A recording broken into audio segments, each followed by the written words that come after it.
Olá, pessoas que estão entrando. Ah, Vinícius é sempre o primeiro. Boa noite, Vinícius.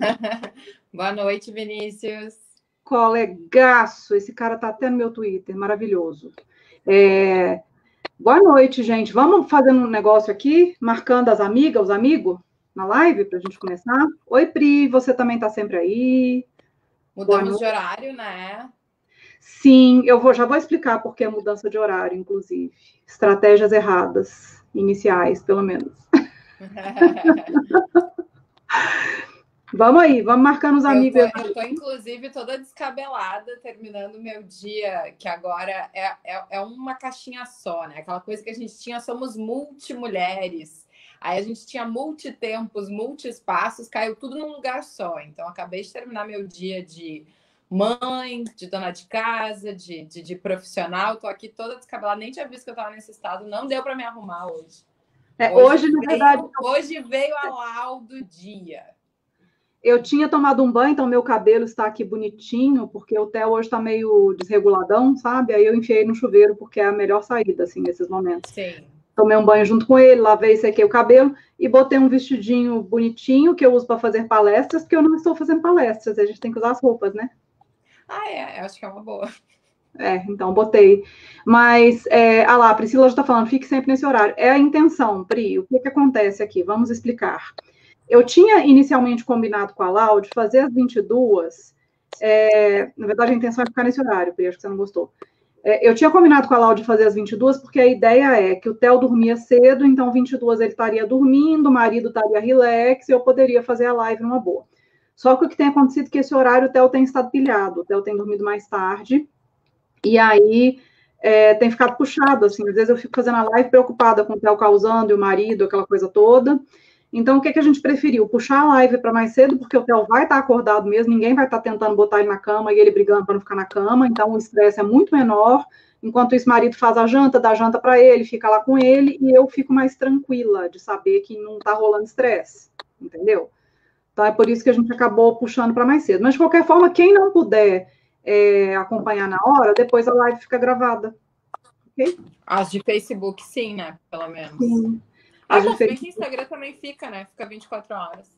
A gente está vendo um programinha para conseguir fazer simultâneo Instagram e Facebook, mas é um programinha pago. E como eu já estou pagando este programinha que está transmitido de nós duas aqui, a coisa começa a ficar meio complicada.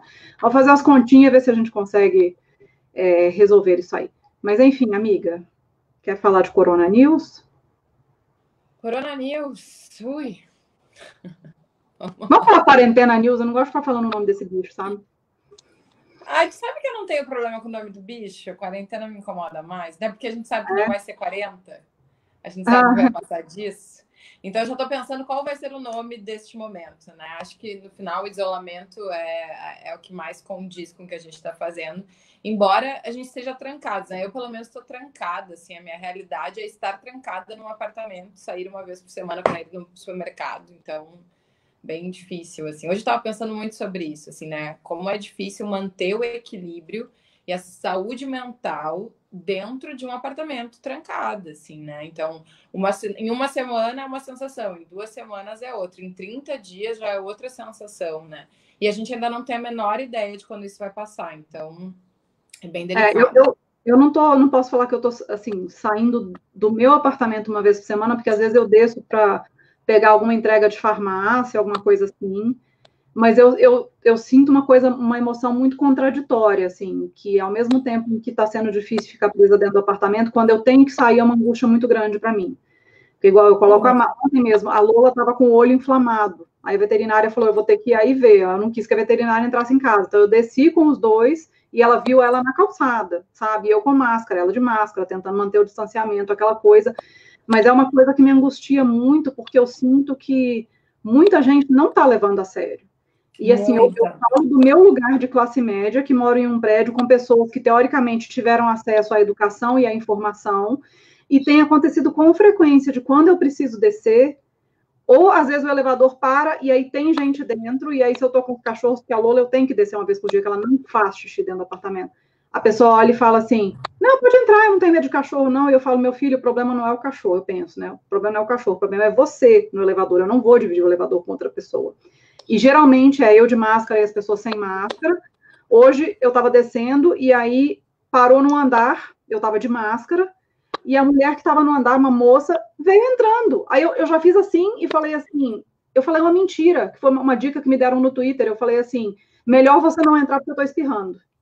Aí ela, ah, tá, e voltou. Mas eu fiquei pensando assim, gente, a gente já está nessa de um mês, como que as pessoas ainda não entenderam que, número 1, tem que usar máscara?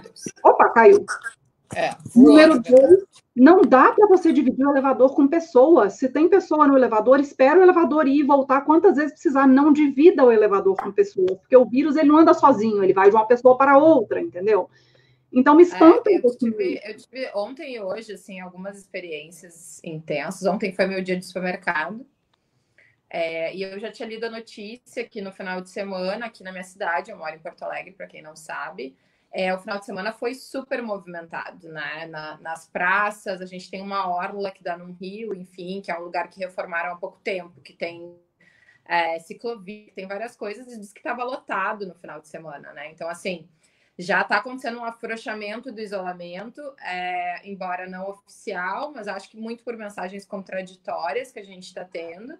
E aí ontem eu fui no mercado e foi o dia mais assustador. Eu tenho essa sensação muito contraditória quando eu saio de casa, né? Ao mesmo tempo que nossa, eu vou caminhar um pouquinho na rua, eu sempre vou com muito medo e volto muito angustiada, assim. Nossa, então, a penúltima vez que eu fui no mercado, eu botei música no fone de ouvido e eu juro, e quem lê meu livro vai saber que eu sou dessas mesmo, que eu dancei enquanto eu fazia compras dentro do supermercado, assim, porque a sensação de não estar em casa foi muito forte. Eu botei uma música com tudo e eu fui fazendo compras aqui, ó.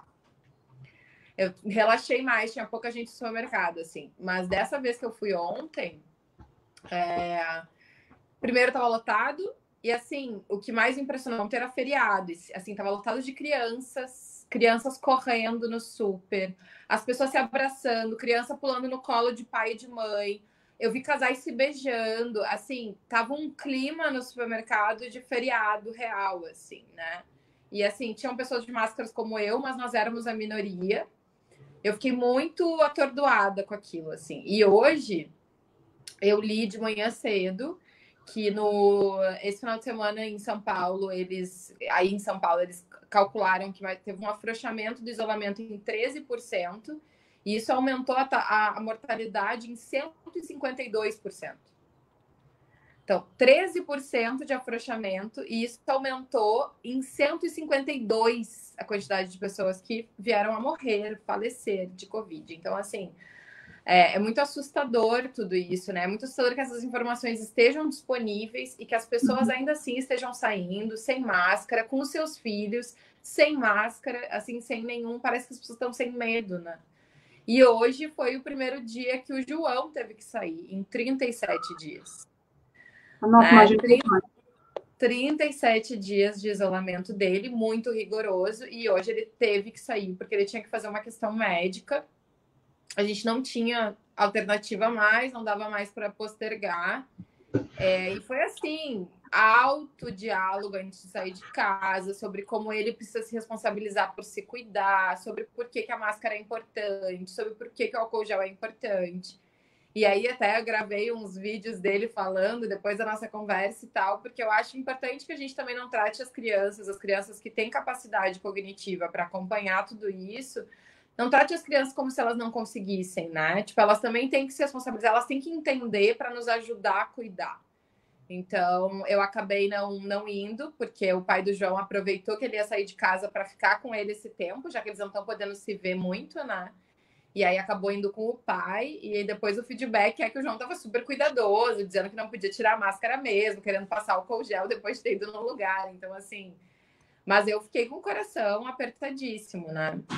Eu imagino. O Rogério perguntou que andar que eu moro. Eu moro no 10º andar.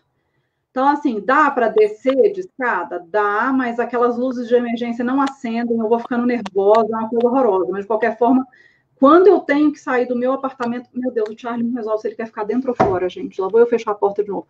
Quando eu tenho que sair do meu apartamento, é um sofrimento para mim, de verdade. Aí eu chego... Hoje mesmo eu trombei com muita gente na rua, porque tinha muito prestador de serviço chegando, uma bagunça danada, e a gente passa por uma situação muito desagradável, que eu estava até falando com uma outra amiga, peraí que eu vou encostar a porta de novo. Ai. Lola, você entra ou você sai? Resolve. Gente, cachorro, eu falo que cachorro é meio filho, né? Voltei. E o que acontece é que, assim, quando você sai com os cachorros aqui, tem a entrada de serviço. E aí você tem que passar pela entrada de serviço. E é pela entrada de serviço que entra prestador de serviço, entregador do Rappi, essas coisas assim. E já aconteceu umas 2 vezes de eu estar voltando com os cachorros e algum entregador do Rappi, alguma coisa assim, quer segurar a porta para eu passar. Mas geralmente eles não usam máscara, porque o Rappi nem dá essas coisas para eles. E aí eu fico naquele surto de, meu Deus, mas se eu for passar ali naquele pedaço em que ele está segurando a porta, eu vou estar muito perto dele, eu vou estar quebrando o isolamento, se ele espirrar, se ele isso... Aí eu fico com aquela cara e eu fico com medo do cara achar que eu estou com preconceito porque ele é o entregador do Rappi e por isso que eu não quero... Ai, gente, que situação, sério. Ai, deixa eu até respirar fundo. Mas tem... Eu acho que, não sei, cara, é um momento, que é aquela frase, né, se você não está confuso, você definitivamente está mal informado, assim. A gente está vivendo um momento muito delicado, muito complexo, nenhum de nós passou por algo parecido antes. Eu acho, assim, a única coisa, o que me guia, de fato, é saber que tá acontecendo coisa, é muito grave, entende? Os números são um fato, a gente sabe ainda que estão subnotificados, as coisas estão acontecendo, a gente tem cada vez mais relatos, assim. Então, assim, informação a gente não tá com toda a informação, a gente sabe disso, mas a gente tem informação suficiente para tomar algumas decisões, né? Inclusive com os meus clientes, assim, a gente tem caminhado aí pensando em decisões maiores, né, de empresas, pensando o que vamos fazer até o final do ano, tá se encaminhando para um processo de, cara, a gente vai ter que se responsabilizar pelas nossas decisões, independente do que acontecer. Né? Então, assim, a gente não sabe se vai dar para ter aglomeração até setembro. Bom, então cancela o evento, vamos pensar em outras coisas e vamos se responsabilizar por um momento que é tão grave, porque é melhor se pecar por um cuidado do que a gente arriscar, porque a gente está arriscando vidas, né? Então, eu acho que é muito assim, é sobre isso, assim, quando eu vejo as pessoas no super, eu fico pensando, elas estão pensando que sei lá, não é tão grave ou tal, e elas mesmo minimizam o risco pensando isso, mas, cara, o risco é o risco, e o risco é grave, entende? Então, para mim é bem difícil, assim, de entender, e de entender que as pessoas não se entendam parte de uma rede que precisa se responsabilizar pela rede, é mais do que a nossa família, a nossa casa, o nosso filho, é também essa outra pessoa, né? O que você faz afeta o outro totalmente nesse momento, né? Eu queria só dar uma dica de uma coisa que eu fiz ontem e que foi muito bacana. Tem vários relatos aqui nos comentários. Amiga, você lembra como é que você olha os comentários aí? Não. Tem 2 abinhas, chat interno e os comentários do post. Você consegue ver os... Lembra lá em cima? No aplicativo? Eu não estou no aplicativo, eu estou no site. Então, é no site mesmo. Lá em cima à direita tem chat, que é o nosso chat que a gente pode falar uma com a outra, e tem comentários que estão acontecendo na página. Tem 2 abinhas. Não tem isso para mim. Não aparece. Eita. Depois a gente vê. A primeira vez que eu participei desse streaming, e ela apareceu aqui para mim. Enfim, tem muitos comentários de gente falando como que o bairro tá uma festa, tá uma zona, aquela coisa toda, como se não tivesse quarentena. Eu só queria dar uma dica de uma coisa que rolou ontem aqui, antes da gente entrar no assunto da live. Uma coisa que eu fiz e que foi muito boa, na verdade, porque domingo eu tive uma crise de ansiedade horrenda, eu acho que eu falei isso aqui na live de segunda, eu fiquei muito ansiosa, eu chorei, eu tava num desespero, vou morrer, nesse nível, assim, sabe? E aí, eu comentei com o marido, e o marido começou a fazer terapia também, o que é muito bom, acho que todo mundo sabe de terapia nesse momento, nem se fosse online, que é o que a gente tem feito, e ele falou, eu tô parando um pouquinho de ver as notícias, porque tá me fazendo mal, tá me deixando mais ansioso, tudo. Eu falei, cara, eu preciso dar uma moderada também, né? Porque às vezes eu tô no sofá com o Theo e eu largo na Globo News e fica só, corona, Bolsonaro, corona é o dia inteiro, né? Revezando entre uma coisa e outra. E aquilo vai te deixando muito mal, muito nervosa. Aí o que a gente fez ontem à noite? Ao invés de ver Jornal Nacional, Globo News, que era processo normal, a gente viu a live de Sandy Júnior. Gente, foi maravilhoso. Foi maravilhoso. A lenda dessa paixão. E ficou mais 2 horas.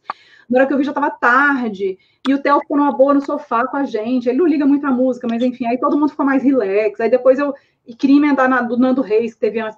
Hoje eu vi a do Nando Reis. Hoje eu praticamente não vi televisão. No máximo eu vi algumas notícias no Twitter, porque no Twitter eu estou muito ativa, mas assim, me fez bem emocionalmente. Diminuir a cara. A ansiedade. eu parar de acompanhar contagem de mortos e besteiras faladas por líderes mundiais, entendeu? Assim, foi bem bacana. O que eu tô fazendo aqui eu tenho um horário do dia, um único horário do meu dia que eu acesso notícias e redes sociais. É naquele horário que eu entro, é aquela hora que eu vejo e deu. E depois eu estipulei mais uns 5 horários para olhar o WhatsApp, porque eu realmente tenho trabalho para fazer. Então, assim, meu trabalho não acontece no WhatsApp. Então, eu não fico mais o tempo inteiro. Eu botei no silencioso, silenciei várias coisas e, assim, eu vejo nos horários. Eu tô tentando respeitar isso. É uma nova rotina que eu tô tentando botar, porque essa coisa de tu vê notícia agora, daí tu entra no trabalho, daí tu tá conseguindo produzir alguma coisa de trabalho. Ou então, em vez de trabalhar, tu começou uma brincadeira com teu filho. E aí tu tá envolvida na brincadeira. A gente sabe quanto a gente tem que se envolver nas coisas que a gente propõe para os nossos filhos. E aí, de repente, tu pega o celular e lê uma notícia que acaba contigo, né? Que é uma notícia que te choca, é uma notícia que te faz querer pesquisar. Da onde saiu essa informação? Ou será que alguém falou alguma coisa sobre isso? Então, assim, essa coisa de estar sempre acessando essa carga de informação realmente não é boa para a saúde mental de ninguém, né? Eu acho que cada um precisa organizar um pouco isso. Também não dá para não se informar, porque daí daqui a pouco a gente está indo no supermercado achando que é feriado. Mas, assim, tem um nível que isso deixa de ser saudável e passa a ser muito tóxico, né? Eu não consegui ler a mensagem aqui. Oi? O que dizia na mensagem? Eu não consegui ler. Ah, não, mas tem certeza que você não achou nenhum comments aí no cantinho, não? Do lado direito? Juro pra ti. Que coisa estranha. Você tá no Google Chrome? Tem chat, mas não tem outra opção que não seja chat, ó. Só chat. Que bizarro. Aqui achei. Mas aí eu não vejo a live. É? Gente, que coisa. Quando eu participei de convidada, deu tudo certo. Assim, eu conseguia ver uma coluninha assim do lado direito, sabe? Mas, enfim, pessoas, todo mundo marcou as amigas aí na live para a gente falar de lendas da maternidade atípica. Isso é um assunto que a gente até conversou já tarde, eu e Lau, a gente já falou em outras lives picadinho, aí a gente queria meio que reunir em uma só, até porque nem todo mundo vê todas as lives, né? Então, de qualquer forma, para algumas pessoas será novidade. Então, quando a gente fala de lendas da maternidade atípica, é aqueles papos que a gente vê rolar em grupos maternos, às vezes em alguns posts de algumas pessoas que são formadoras de opinião e tudo, e coisas que a gente não concorda lá muito, tá?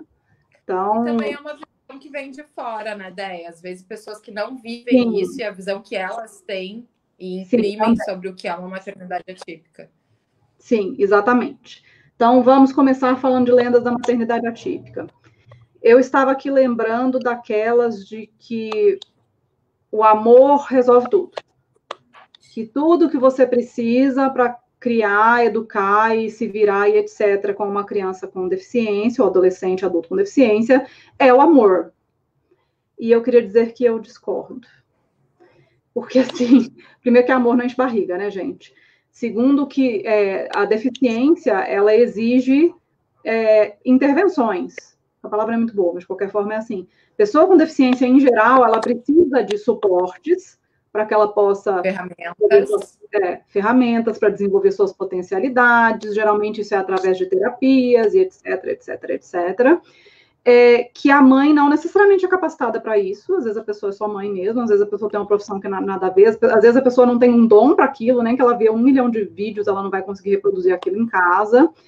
Então, tem essa parte das intervenções e tem também a parte de que a gente vive a maternidade atípica num país em que o abandono paterno é enorme. A gente tem 5 milhões de crianças sem o registro do pai na certidão de nascimento. Em síndromes raras, o abandono paterno até 5 anos é de 78%, então a gente está falando de mães que muitas vezes têm que se virar sozinhas. E não basta ter amor, precisa de suporte. E aí é a famosa rede de apoio que Dona Lau fala muito. E essa lenda urbana, para mim, ela é derivada de uma outra lenda urbana que também que eu acho que implica muito nisso, que é que a mãe está pronta para amar este ser, não importa quem ele seja, né? É desse amor que parece que cai como um raio quando nasce uma criança, né? Esse amor materno, que é um amor incondicional, né? E se existisse mesmo esse amor que cai como um raio, esse amor celestial e incondicional, a gente não teria mães que abandonam seus filhos, por exemplo. né? A gente não teria mães que... A gente sabe que tem mães que desconectam total das crianças. Então, assim, essa coisa do amor, cara, para mim, amor de mãe é amor construído como qualquer outro amor. É um amor que precisa de escolha, que precisa de paciência, que precisa de revisão todos os dias, que precisa de contato, de conexão, que precisa de troca. Então, assim, é um amor construído, né? Então, essa ideia de que a gente já tá pronta para amar, a gente já ama essa criança, a criança nem respirou e a gente já ama ela. E que esse amor dará conta de tudo é uma romantização total que vai, enfim, pressionar horrores essa mulher, né? Ixi, deu uma travadinha. Na verdade, aí. O que a gente ama quando a gente está com um filho na barriga é a ideia de filho. Né? A gente ama aquela ideia do que a gente está construindo. A gente ama esse momento. Elas estão grávidas e estão muito tristes por estarem grávidas, né? Mas assim, as que estão felizes com a gravidez, a gente ama uma ideia do que vai ser, né? A gente não tem como amar um ser que não existe ainda na nossa vida. Então, assim, a gente ama o que a gente está vivendo, a gente ama essa conexão, a gente ama essa coisa toda, mas a gente vai conhecer ainda essa pessoa, né? Sim. E amar essa pessoa é sobre conhecer ela. Eu acho que essa é uma lenda urbana bem importante, assim, de ser quebrada, porque passa por um lugar de que a gente não precisa nem conhecer nossos filhos, né? Ou que a gente que vai fazer eles serem. E eu acho que a maternidade atípica quebra brilhantemente com isso, porque daí vem um filho que tu não esperou, que tu não imaginou, que tu não sonhou. E aí, aquela sensação que a gente já conversou tantas vezes do luto, que eu quero muito que a gente pare de usar essa palavra, mas essa sensação de luto é o luto dessa ideia, Sim. Né? É o luto de uma ideia. É o luto de uma ideia que uma estrutura de sociedade enfiou na nossa cabeça, que é o filho perfeito, que é o filho que vale a pena. Eu acho engraçado porque, né, nem todo mundo escolhe ser mãe. Maternidade é uma coisa meio compulsória mesmo. E eu lembro quando o Theo nasceu, e olha que eu era louca para ser mãe. Eu engravidei porque eu quis engravidar. E eu não senti, obviamente, amor, não é que não tinha amor, mas assim, aquela conexão imediata, assim, de meu Deus, na verdade, assim, eu olhava para a carinha dele e eu pensava, é uma pessoa que eu quero conhecer melhor e que eu quero me relacionar super bem com ela, sabe? E que além disso é meu filho. Mas eu acho meio surreal aquela coisa de que o amor é meio que assim que nasce. Eu acho que é um relacionamento como qualquer outro, entendeu? Vocês estão se conhecendo, ele está te conhecendo, você está conhecendo ele. Obviamente tem um vínculo muito forte que é mãe e filho, mas não é essa coisa tão automática. E depois, ainda por cima, que você descobre, né, que, sem usar a palavra luto, mas é que aquilo que você imaginou não ia ser, parece que tem uma outra quebra. Né? E aí, de novo, você tem que reaprender a amar aquela criança. Você tem que entender que o que você idealizou não existe. Ali é o filho real, ele é amável, sim, mas é um outro relacionamento a ser construído. Isso é o que a gente acaba fazendo logo depois que tem o diagnóstico, né? Então, não é tão simples quanto se pinta. E, além disso, eu acho que esse discurso do só precisa ter amor, ele limpa a cara de todo mundo, assim, né? Que deveria estar ajudando e não está. Da família, que às vezes não dá o suporte que tem que dar, do Estado, que também não dá, do pai, que às vezes vira as costas e vai embora. Nossa, deixa ela, porque, né, aí a gente junta coisa especial. Ela é especial, ela tem um amor incondicional, então ela dá conta de tudo, enfim, tchau. Fica aí. Tu falou isso do Theo, quando o Theo nasceu. Eu fiquei achando que o João era um ET por 2 meses, quando ele nasceu. Né? Lembrando que isso nada tem a ver com o João ter deficiência, porque para quem não me conhece, não conhece a minha história, o João foi um menino típico, com desenvolvimento típico até 1 ano e 8 meses. Então, ele nasceu um menino típico, e eu não tinha absolutamente nenhuma noção de que um dia ele teria um AVC e se tornaria um menino com deficiência. Então, eu olhava para ele e achava que ele era um ET, assim. Eu curtia a minha gravidez. Né? Eu não fui que nem tu, eu não programei uma gravidez, mas eu curti a minha gravidez, eu estava conectada com ser mãe, eu fui estudar para ser uma boa mãe ou para tentar ser uma boa mãe, mas assim, quando ele nasceu, eu olhava para ele e eu dizia, o que é isso? Alguém me salva, sabe? Eu quero dormir, eu quero comer, sabe? Tipo, alguém leva essa criança, alguém faz ele parar de chorar, alguém resolve, assim, eu queria ter alguém que eu pudesse entregar a ele. Dá para devolver para a maternidade, né? Eu lembro que eu brinquei assim, não, será que dá para devolver? E assim, como é que tu dá amor de verdade para um estranho? Porque uma coisa é a gente falar de romance, né? Eu amo meu filho. Uma coisa é a gente falar isso. E obviamente que tem amor, e tinha amor.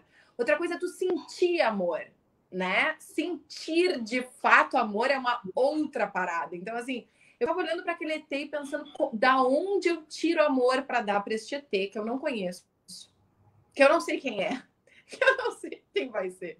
Então, assim, foi um processo para mim de conectar, de conexão, e eu acho que é lindo que seja um processo, né? E isso que tu falou de aceitação, eu acho que a aceitação é o amor na sua fase mais realista, sabe? É quando a gente ama de verdade quem a pessoa é e já não tá mais colocando ideias e planejamentos e sonhos e expectativas nossas em cima de uma outra vida. A gente só ama aquela pessoa como ela é. Daí eu acho que a gente chega na fase da aceitação.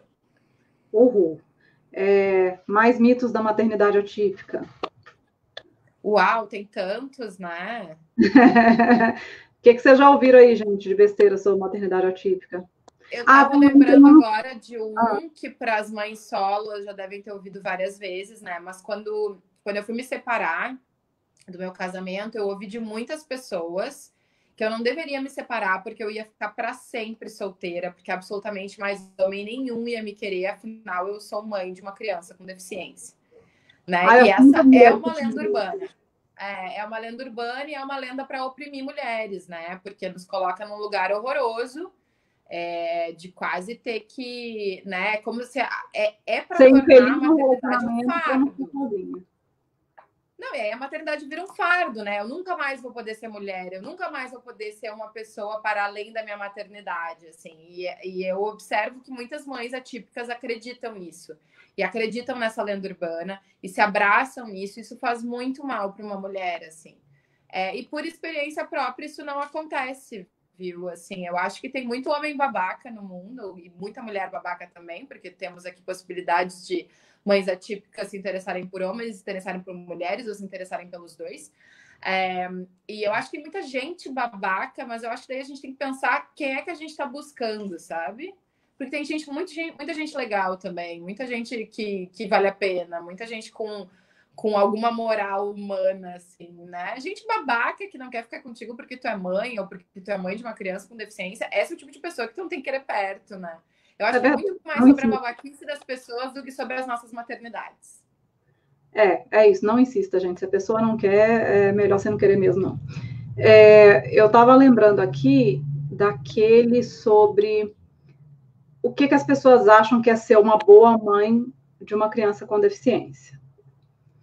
Que é aquela pessoa, basicamente, que abdicou de tudo, abriu mão de tudo, virou as costas para a vida, para poder ficar 100% do tempo estimulando o filho, e aí sempre tem o prêmio depois e aí o filho andou, como se fosse no caso seu, aí o filho falou, virou autista leve, saiu do espectro, que até isso tem no nosso meio, né? É como se aquilo fosse o prêmio pelo qual você tem que trabalhar, abrindo mão da sua vida, se anulando, esquecendo que, virando a terapeuta, a pedagoga, tudo do filho, e esquecendo que você, em primeiro lugar, também é mulher, né? Acontece. É o ranking das boas mães que eu brinco, né? O ranking das boas mães é medido por quanto essa mãe abdicou dela mesma e quanto ela sofre. Quanto mais sofredora, quanto mais acabada, melhor mãe ela será considerada, né? A gente já falou várias vezes sobre isso, né? Sim, eu recebi uma mensagem, não faz muito tempo que eu recebi uma mensagem que eu fiquei meio chocada, aquelas mensagens de fogo amigo, assim, sabe? Te adoro, mas te odeio. Sei, claramente. Eu não recebo isso muito, mas de vez em quando vem. E veio uma no inbox, assim, e era uma crítica e ao mesmo tempo era um elogio, mas era tipo assim, nossa, eu fico tão impressionada, porque assim, tu voltou a trabalhar, sabe? Tu viaja pra caramba, tu fica bem menos com teu filho hoje do que tu ficava antes, e mesmo assim ele continua se desenvolvendo e evoluindo, né? E aí eu fiquei pensando que, além do ranking das boas mães e disso ser muito cruel com as mães, essa fala dela é cruel com o João, porque tira dele todos o mérito, tira dele a história dele, né? Ele só tentou se esforçar e não vai conseguir igual, porque é uma questão de capacidade. Então não é nenhuma questão de mérito, mas assim, tira do João as rédeas sobre a própria vida dele, entendeu? O João não evolui ou não evolui porque eu estou ou não estou. Ele tem um processo que é dele. né, das capacidades dele, das coisas que ele acessa. Então, é super cruel com as pessoas com deficiência também, e não só com as suas mães, né? E eu vejo pessoas fazerem essa fala sobre mães de pessoas com deficiência, Déia, que já são adolescentes ou adultos, jovens adultos, né? E é como se anulassem eles da questão. Tipo, não é sobre o que a Joana conseguiu fazer ou não conseguiu, é sobre o que a mãe dela faz, sabe? Isso é tão capacitista também. Eu já falei isso algumas vezes, mas eu já vi textos, assim, basicamente falando que mãezinha empoderada demais, é por isso que o filho ainda está no autismo severo.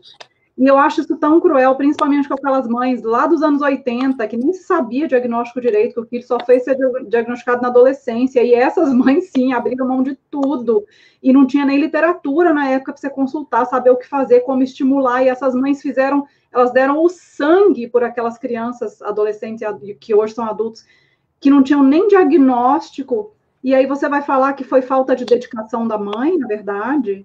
Por isso que o filho continua, por isso que o filho hoje em dia é um adulto autista severo ou tem qualquer outra deficiência que não tenha evoluído, né? Fora que esse conceito da evolução, a gente tem que ter muito cuidado para não cair no capacitismo, né? Porque fica parecendo que o sucesso da mãe e o sucesso da pessoa com deficiência está atrelado ao quanto que ele vai ficar menos deficiente, ao quanto que ele vai ter menos deficiência. Né? Então, o filho autista que era não verbal começa a falar, uau, ele, nossa, teve um super sucesso, a mãe também, uau, que mãezona maravilhosa, que agora o filho está falando. Menos deficiente, exato. Menos deficiente, exatamente. Então, esse conceito de sucesso liga tanto a mãe quanto a pessoa com deficiência ao fato de que a criança está menos deficiente, tem menos deficiência, né? Exato. Não, e na verdade a ideia que a gente precisa trazer e entender é que é muito mais sobre uma saúde da gente entender, é muito mais sobre o nosso entendimento de que cada pessoa tem o seu desenvolvimento e o seu ritmo para esse desenvolvimento e a sua capacidade, né? O lado saudável desse olhar é justamente o contrário, mas é aquilo que a gente fala, né? Esse olhar preconceituoso das lendas urbanas, do capacitismo, é um olhar que vem da estrutura para a pessoa. E quando a gente pensa nesse olhar de a gente tem que entender que cada um tem o seu desenvolvimento, a sua história, a sua particularidade, a sua subjetividade, a gente está partindo de um olhar da pessoa para a estrutura de mudança. Então, são caminhos diferentes, né? O caminho do preconceito sempre vem da estrutura para a pessoa, assim.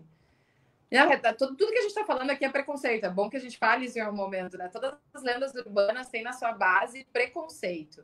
E tem algumas que vão juntar vários, tipo, vai juntar o preconceito do machismo com o capacitismo, vai juntando coisas, né? Eu tenho aqui uma bacana, deixa eu achar aqui. Oi? Eu tenho uma lenda. Você está me ouvindo? Eu Alô? acho que travou para mim, Dé. Você está me ouvindo? Sua imagem está travada. Eu estou te ouvindo, mas a imagem está travada. Voltou? Oi. Voltou? Tô te ouvindo. Tá, então, a sua imagem está travada, mas eu estou te ouvindo bem. A Luciana Helvas falou o seguinte: uma lenda, a meu ver, é a de que a criança com deficiência deve ter irmãos, pois estes vão ampará-lo quando os pais faltarem, o que nem sempre é verdade. Luciana do céu, isso é tão cruel. E isso está virando um mercado. Porque eu já recebi e-mails de mães contando que tem médico vendendo pacotes de como que a mulher pode engravidar, e ele vai orientar na nutrição, no detox, no cacete, para que o filho não nasça autista, o segundo filho. E eu recebi e-mail de mãe que fez tudo que o médico mandou, tirou a amálgama do dente, não vacinou, desvacinou, sei lá o que fez, e o segundo filho mesmo assim veio autista. Então, além de ser cruel isso aí, está criando um mercado em cima disso. Outra coisa, não é o caso de todas as deficiências, mas com relação ao autismo, a gente tem um componente genético muito forte. Então, por exemplo, eu tenho uma super amiga que tem 3 meninos autistas, é uma pessoa que a gente quer convidar para fazer uma live em algum momento, acho que a Lau deve ter caído e vai voltar. Tem um componente genético muito forte, então muitas vezes você fica naquela ânsia de querer ter um filho para cuidar do outro e vai vir outro autista. E aí você não vai ter um para cuidar, você vai ter 2. Então, uma coisa que o médico que diagnosticou o Theo falou, e que eu achei muito correto da parte dele, quando eu perguntei para ele essa questão do segundo filho, ele falou assim: tenha um segundo filho se você quiser muito ser mãe. Esse é o único motivo válido, porque aí, se vier um outro com deficiência, autista ou qualquer coisa, você, de qualquer forma, você queria muito ser mãe, então você estava preparada para aquilo de alguma forma. Agora, quando a criança nem nasceu ainda e você já botou uma expectativa de que ele está nascendo para ajudar o irmão, não só o caso de ser autista, não, gente, mas assim, ele pode não estar afim. Ele pode não estar afim. Tem muito irmão que não se dá. Tem gente que não tá afim, sabe, às vezes. Então, não é garantido que, mesmo que você tiver um filho típico, que ele vai querer cuidar do irmão. Então, eu acho que tem muitos erros aí nessa questão envolvidos. A Lau ainda não voltou, então eu vou botar aqui mais um. Deixa eu ver se ela me mandou alguma coisa no WhatsApp aqui, gente. Gente, chama as amigas aí. Marcou as amigas? Compartilhou a live no feed de vocês? Deixa eu ver mais um aqui. A Ayla, que já comentou aqui, que eu já botei o comentário dela, ela tem 2 meninas com paralisia cerebral. Ela falou que o que chama ela de guerreira, eu fico só imaginando, cara.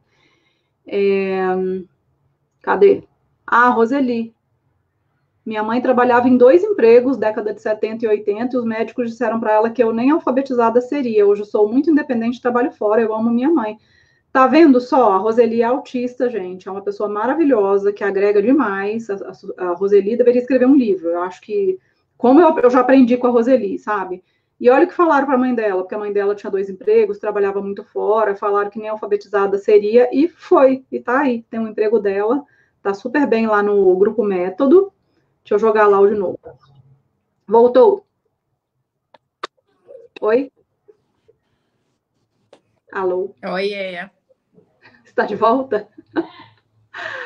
Eu estava falando sobre a questão de ter um filho para ajudar o outro, e eu falei que, primeiro, que pode vir outro com deficiência, segundo, que pode vir um que não está a fim de cuidar do irmão, ninguém é obrigado, de fato, e que quando a gente faz isso, a gente está cometendo o mesmo erro de novo, que é idealizar super uma criança que nem nasceu ainda, e a gente pode cair do cavalo lá na frente. Então, que o único motivo para se ter um segundo filho é se você quer muito ser mãe.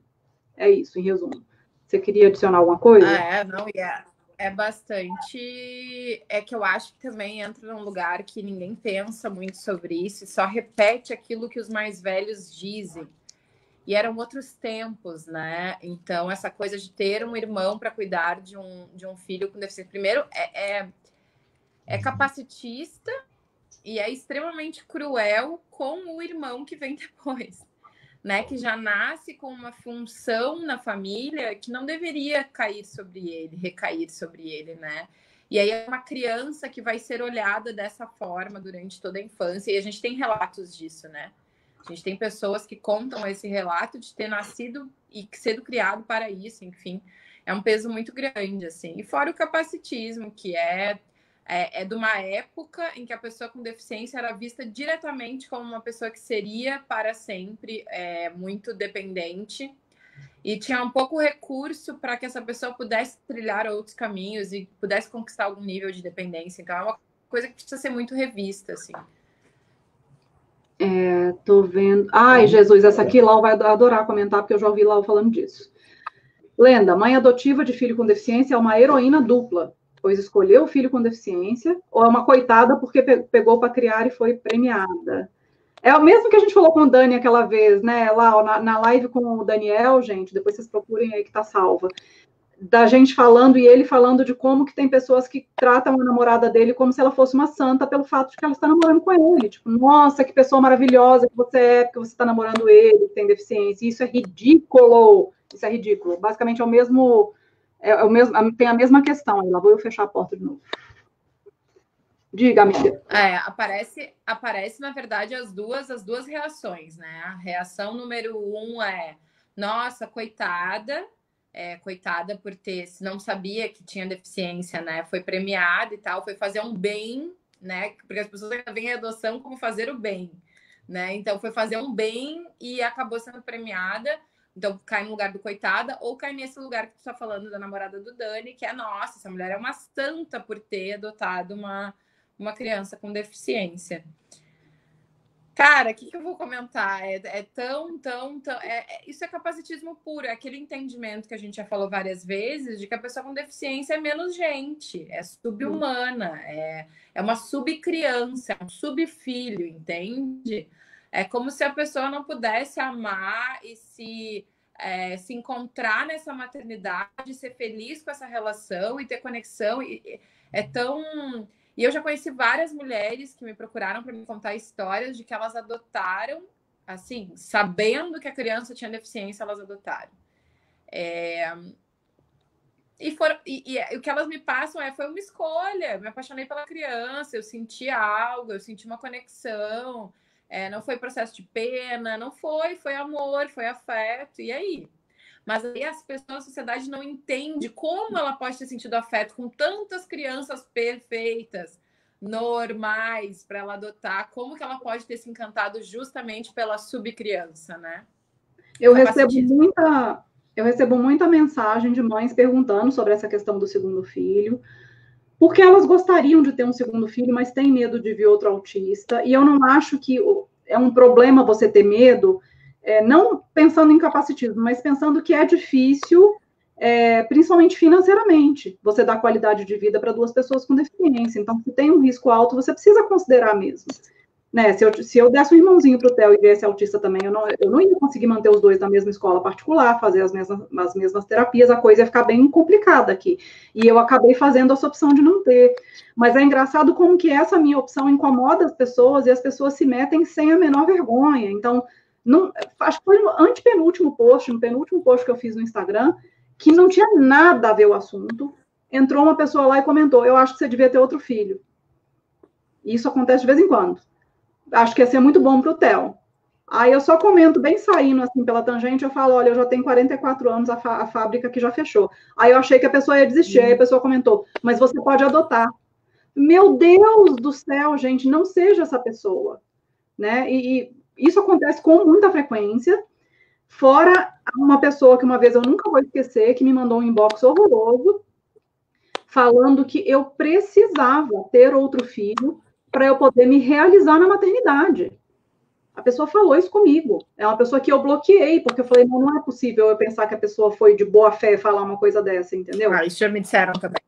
Você precisa, para você saber como é a maternidade típica, para você se realizar.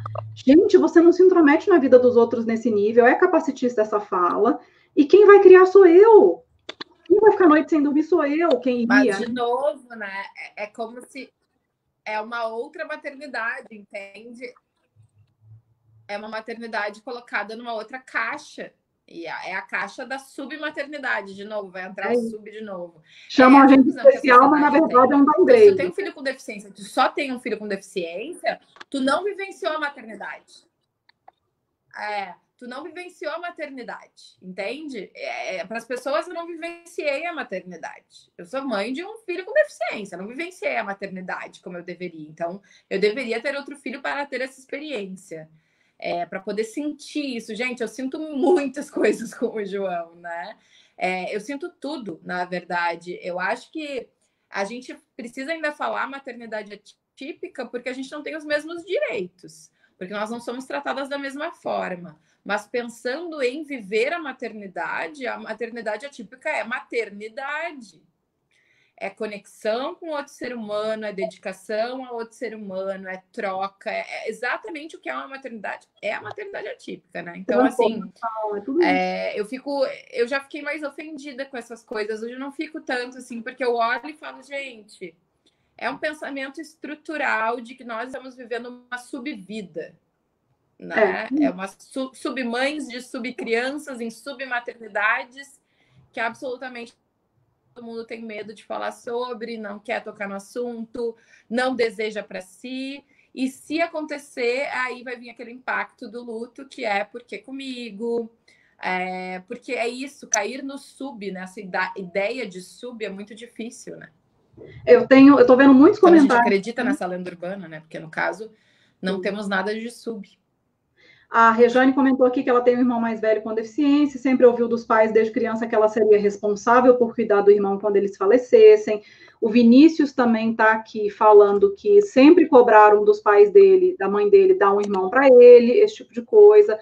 A Mônica está falando que é pesado colocar isso para os irmãos, e eu estou lembrando que uma vez eu puxei esse assunto no Twitter, e o Twitter é uma rede completamente diferente de tudo, né, de Facebook e de Instagram, e tem muitos, não só autistas no Twitter, como também irmãos de autistas, de pessoas com deficiência, com paralisia cerebral, de tudo.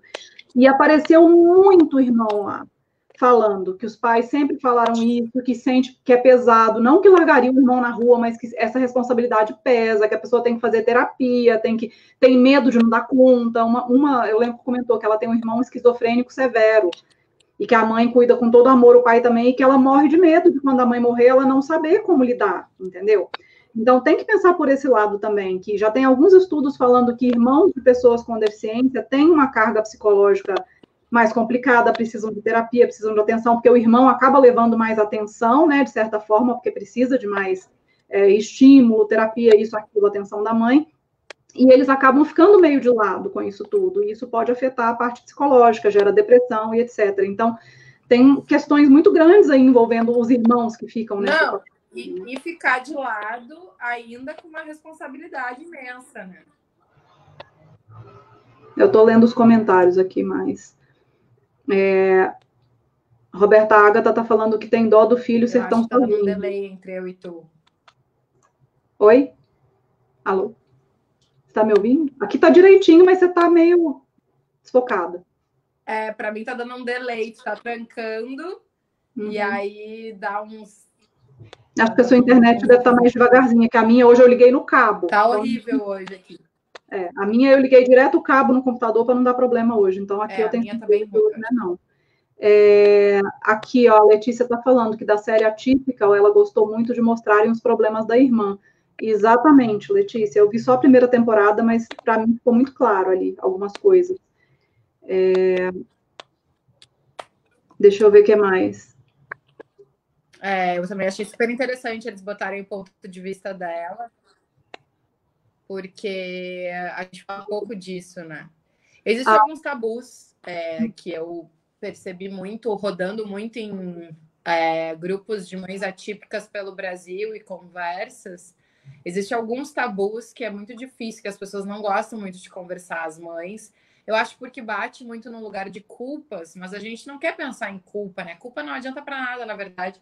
A gente precisa pensar sobre as coisas para poder mudar algumas perspectivas. Então, um dos assuntos que eu já notei que é bem difícil de tratar em grupos de mães é esse. O papel que a gente dá para os irmãos. E o outro dos assuntos que eu sempre notei que é muito tabu é a sexualidade dos filhos, né? Os dois assuntos que são meio muito difíceis de tocar e se aprofundar, assim, porque bate num lugar de defesa das mães, da gente ficar se protegendo do que a gente mesmo fez, das escolhas que a gente tomou, dos olhares que a gente deu. Só que é isso, assim, curar os nossos próprios capacitismos, e tem coisas que não é capacitismo, mas são erros que a gente fez ao longo da trajetória. É tão importante olhar para que a gente possa mudar a perspectiva e tomar novas decisões. Se a gente não fizer isso, continua, né? É um embolamento de coisas, assim. E é importante entender que a gente está falando de lendas urbanas que nos afetam, mas que muitas vezes nós mesmos acreditamos e nós mesmos propagamos elas, né? Então, assim, elas nos afetam, não foram criadas por nós, foram criadas por uma estrutura que nos oprime, sim. Mas a gente acaba acreditando nisso, a gente ouviu tanto isso, ou a gente sentiu tanto, ou pessoas importantes da nossa vida nos falaram isso, que cai como um peso, assim, cai como uma verdade, é difícil de se desfazer. E é muito importante olhar para se desfazer. Eu coloquei aqui o comentário da Ju, que é a mãe da Manu, maravilhosa. Manu, beijo, querida, tô com saudade. Nunca falamos isso aqui, o Davi vai ter a vida dele, a Manu tem paralisia cerebral, gente. E a Manu a dela. Eles são irmãos e serão parceiros a vida toda, independente da deficiência da Malu. E eles parecem que se dão super bem, né, Ju? Isso deve, de certa forma, aliviar seu coração também, eu imagino. Por mais que a gente não queira botar essa responsabilidade, eu imagino que deu um quentinho no coração quando você vê que os irmãos estão se dando super bem. Tem um depoimento engraçado da Mônica aqui. Não é de rir, não, já mas eu ri. Uma coisa engraçada, quando meu segundo filho nasceu, eu deixei ele no meio da cama e fui no banheiro. Escutei um barulho e ele estava no chão. Tipo, com a filha atípica, ela não rolava na cama, então eu descuidei. Jesus amado, imagino o susto.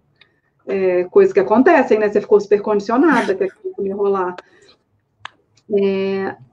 Deixa eu ver aqui, ó. Andréia e Lau. E quando o irmão atípico veio depois? Como lidar com isso com relação ao irmão? Acho que seria mais velho, né? Nossa, Catarina. Velho, Então, fica tão difícil porque eu não tive essa experiência, entendeu? Mas eu acho que a gente tem que ensinar. para qualquer criança, independente de ser irmão da criança com deficiência, que ter deficiência é normal, que é parte da diversidade humana, que todo mundo em algum momento da vida vai precisar de algum apoio, todo mundo em alguma fase da vida vai ser deficiente, né? Quando a gente é criança, a gente precisa de apoio, quando a gente fica velho, a gente precisa de apoio. Então, que o período dele só vai ser diferente, ele vai precisar de um pouco mais, tentar explicar dessa forma para já não criar uma rejeição. Eu acho que é importante terapia, sim, para entender por que, de certa forma, o irmão vai precisar de mais atenção, que seja, né? Eu tenho algumas amigas que têm 2 filhos, um com deficiência e o outro sem, e a psicóloga orienta umas coisas do tipo, ter um dia na semana em que sai só com aquele filho que não tem deficiência, vai no cinema, faz um programa só com ele, assim, para ele sentir que a mãe está dedicando aquele dia inteiro só para ele, ou o pai também. Então, tem algumas estratégias que psicólogas podem ajudar melhor. Mas eu acho que o mais importante disso tudo é não deixar crescer com preconceito já, né? É explicar desde pequenininho que o irmãozinho é assim, mas tem um monte de gente assim, que o ser humano é diverso e que as diferenças só são diferentes entre si, né? Eu acho que o mais importante continua sendo, e que talvez é o mais importante, eu acho que é o mais difícil, que é uma mudança nossa de olhar, de realmente olhar para cada ser humano, sabe? Eu acho que é esse olhar, e é sobre isso que as psicólogas dizem quando dizem para sair um dia só com o filho típico, é que olhar para cada pessoa, ela como indivíduo, né? Sim, eles são irmãos dentro de uma composição familiar, mas cada um é um, tem as suas necessidades, as suas capacidades, os seus gostos, o seu ritmo, cada um. E assim, isso independe se são 2 filhos típicos ou um filho atípico, um típico, 2 atípicos, tanto faz. São 2 seres humanos diferentes. Né? E eu acho que isso embola muito nas famílias, assim, e disso vem muito problema. Então, a coisa da gente entender, e aí, de novo, é sacar desde o início que não caiu um raio de amor quando a gente estava grávida. A gente tem que olhar para esse ser humano, aprender a amar ele, como ele é, quem ele é, e aprender a respeitar as suas subjetividades, né? A deficiência, para mim, eu já falei isso algumas vezes aqui, mas a minha definição de deficiência, né? Eu acho que a pessoa se torna deficiente no encontro com um mundo que é deficiente, mas não é ela que é. Né? Ela se torna porque esse mundo não está preparado para ela, mas ela, na verdade, é só uma pessoa com seu próprio corpo, com seu próprio jeito, com seu próprio ritmo. É provado que desde a pré-história existiam pessoas com deficiência, então é uma pessoa, né? E o mundo não foi preparado para ela. Então, eu acho que é muito sobre a gente aprender a olhar essa questão de que as pessoas são únicas, de que os filhos sim saíram de dentro da gente, mas não são a nossa continuidade, não são o nosso caminho para a eternidade, não são a nossa forma de deixar um pedaço nosso no mundo. Não, eles são eles têm a história deles. Nem a forma de a gente se realizar ou realizar coisas que a gente gostaria. Se realizar, né? Através de um filho. Cara, a gente tem que se realizar através de nós mesmas, sabe? O nosso filho tem que se realizar através dele mesmo. E a gente precisa ser exemplo para isso. Né? Então, quando eu acho que isso vem de um tempo também, daí eu estava falando e pensando, que as mulheres efetivamente só tinham, ficavam muito presas, assim, a qualidade de uma mulher estava presa e destinada à sua qualidade como mãe. Né? Então, existia uma coisa de que ela precisava que essa criança se encaixasse dentro de uma caixinha muito pequenininha, porque isso falava sobre ela, né?